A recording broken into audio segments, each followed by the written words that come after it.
up, SCY? Vivi here from the Hunter Park campus, and I am with some friends. But before I introduce them, I want to let you know what we're doing and why we're here. So about like a month and a half ago, we had a conversation at one of our campuses about this series that we were in called Mask. And what was so cool is that it was this series that we're in, but really it kind of revealed just the vision of our church, like this idea of being real. Like Mask isn't just something that, oh, what are we wearing, but what are we hiding? But really it's the vision of our church of like, what does it mean to be real? And so about a month and a half ago, we had a ton of people from one of our campuses, over 300 people, write down some of the real Mask teenagers, just like you guys today, write down what masks that they wear. And then we talked about it. We talked about like, what does that actually look like? So instead of just bringing you into something that already happened, we want to bring you in to continue the conversation. And listen, our hope today is that you guys leave hopefully feeling not alone, hopefully feeling like, whoa, there are so many other people that are going through similar things that I am too. And the other thing is that we hope that you leave feeling like you have something to do about it. Not just, oh, I'm not alone, but you have something to do about it. And so I've invited these guys to continue the conversation with me. So right now, I would love to introduce you guys. Go ahead. Hi, I'm Josh. I'm Elijah. And my name is Sam. Boom, and my name's Vivi, like I said, and we are here with honest thoughts. And it's pretty casual, as you can see. We got blueberries, we got coffee, we got water, we got basket, we got a rubber band, and we got a timer. So, like I said, we're just gonna pull some of the things out and we're gonna have a conversation about it. You guys ready? Yeah, All right, this is so good because we had a little practice round before and it was money. All right, so one of the first masks that I saw and I was like, oh, this is good, is the I'm fine mask. You know, like how many of us, and I'll just be the first to say, I feel like this happens in the church more than anywhere because we as Christians feel like we have to be good or whatever. That's like, hey, how are you? I'm fine.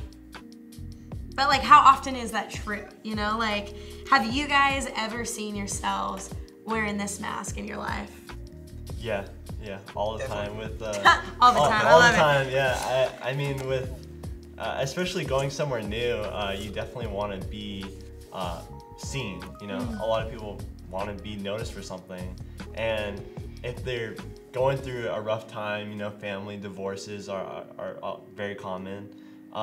They're not gonna want to share that, and you know, they're gonna put on this mask of, you know, everything's chill in my life, like, you know, going to Starbucks every day, like everything's chill, I'm happy, but secretly they have all this stuff going on. It could be pornography addiction, it could be divorced parents, could be abuse, and a lot of times they just put that behind them, and it eats them, it eats at their heart. And I think, you know, running to God and running to your peers and leaders and getting a community of people involved with it instead of just being fake about it is the best way to grow. And I've gone through a bunch of different things in my life, a lot of different struggles, and having community. So one thing I hear you saying is like, I like how you said like, just it almost is like you described that it's exhausting. Like the things that you're trying to keep down, it's almost like the fact that you're trying to keep it down and put on this I'm fine seems like it takes more work than the actual things that are happening. Like, so you guys, you kind of nodded your heads too in the I'm fine. How would you guys, would you relate to that? That it's almost like more work to try and keep up this I'm fine than not? Yeah, I mean, definitely. I think a lot of people say that I'm fine because they're worried about how they're perceived. Ooh. And how especially in high school, yeah, in definitely. middle school. They're very worried about, you know, what people think of them. And oh, I don't want so-and-so knowing about this. I don't want people thinking I'm whatever. And they say I'm fine and they don't open up and they suppress everything. And it just bottles up and it stays inside. And then it just gets really unhealthy because they blow up. It causes depression, anxiety, overthinking, and it can ruin a lot of things just by saying I'm fine over and over and over again. It can ruin a lot of things just by saying I'm fine. That's good. Okay, so you guys ready to take this a bit deeper, get a little bit more real? What are some of the things you guys have kept down and suppressed and said I'm fine about? I'd say sexual temptation. It's been like big things with just you know, experiences with girlfriends and stuff. I've never actually, you know, done anything, but I've had a lot of that temptation, and it's something that's eaten at me. You know, should I have done it? Oh, like, you know, I'm so happy that I didn't do it. but it's like just something that always comes into my head, and it's just always a thought, and it's just really, it's hard, but it's a very common thing I see around, especially in high school. Yeah. One thing I've noticed, something I've kept down, is obviously, like sins, like, like pornography and like, some real things like that. But one thing I especially noticed that everyone really suppresses is their emotion. Ooh. Like everyone suppresses like that they're angry at someone, that they like don't like someone, that they're afraid of someone, And I've noticed myself doing that, especially with family. Honestly, like I've noticed how I'm always like, I'm fine around my family, Yeah. And one way I've overcome that recently is by being real with them and just like talking to them about the issue that we've been going through, And it's definitely strengthened our relationship. I think that's a huge plus about sharing. I think that initial process of opening up is probably the toughest part. The scariest part. part. But once you do it, I mean, just with our community group, we've all grown just by sharing and being a community together and growing through all these different struggles, and it really helps So so this is much. one thing I think is interesting, and it hasn't gone old the older I get, is that sounds awesome, but how do you actually do it? Like, it sounds awesome. Yeah, opening up, sharing. Yeah.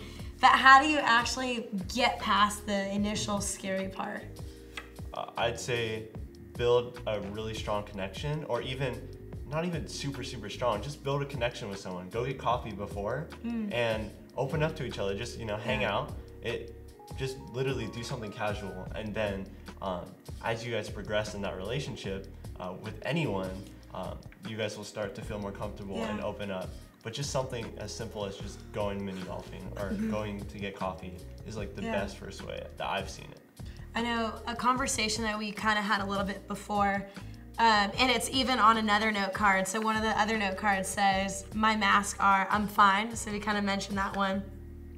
And social anxiety. It says social anxiety and then anxiety.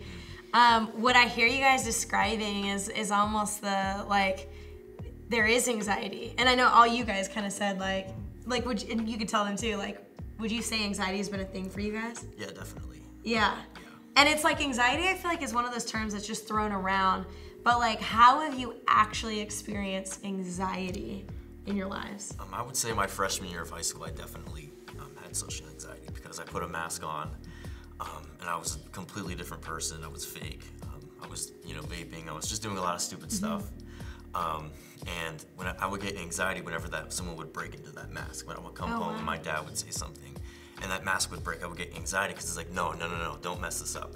Like, I don't want you to see who I really am. Yeah, right. And I don't want you to, think different. Intrude. Yeah, exactly. And I don't want you to mess this up because this is how I really am when it's really not. So that would be definitely one way that I've experienced that. I like what you just said. You don't want someone to think differently.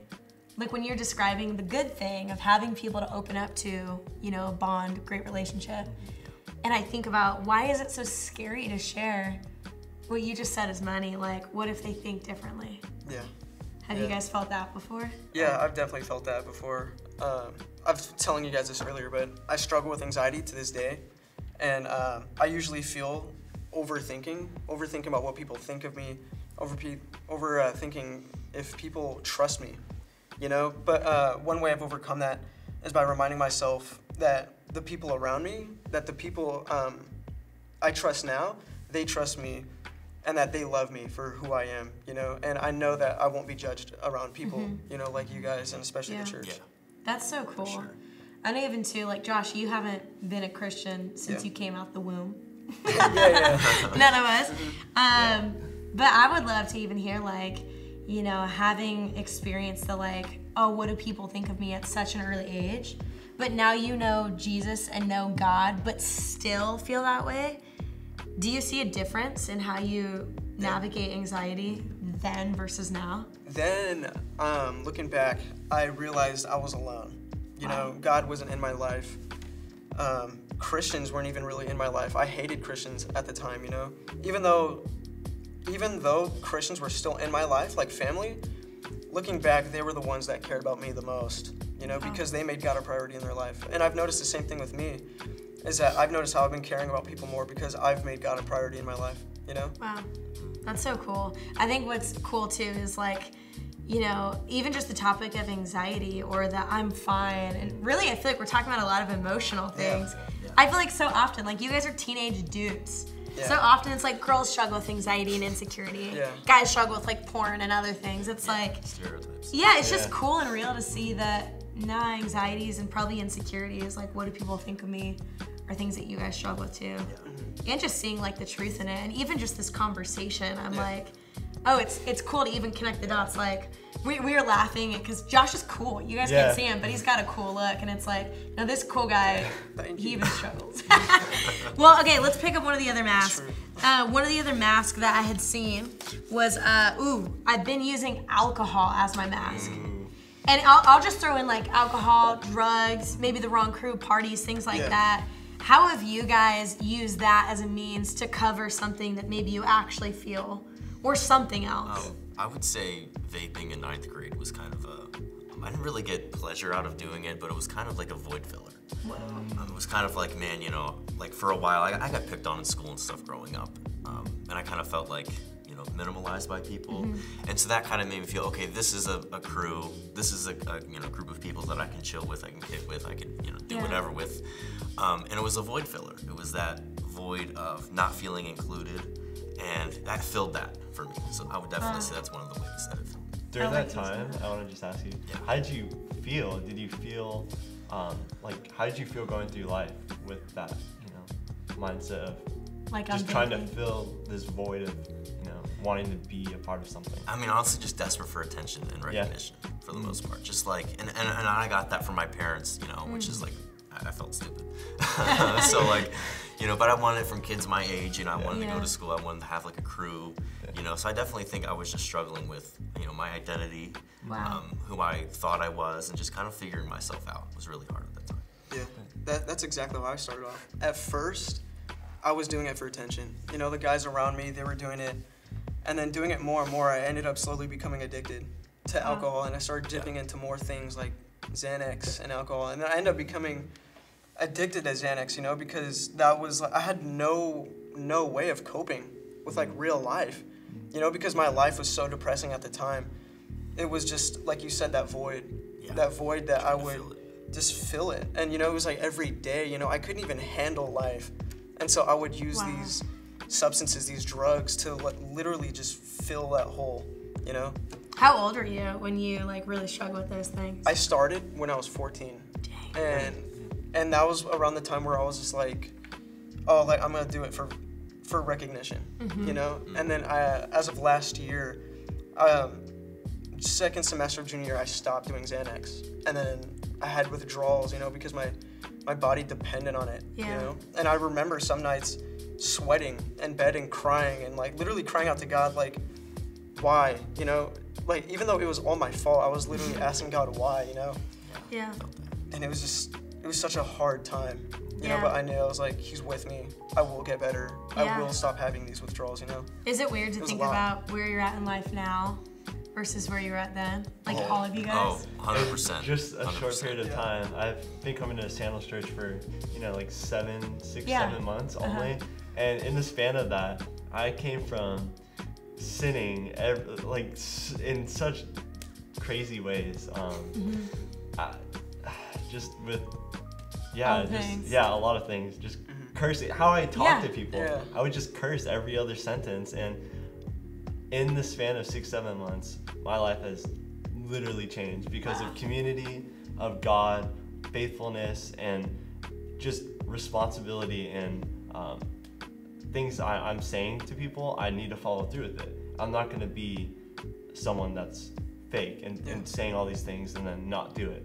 So it's definitely keeping me accountable. That's cool. And there's other people that are doing it so too. Much. Yeah. That's cool. It's such a short amount of time too, because I only started coming to Hunter Park 3 months ago, and literally my life has changed completely.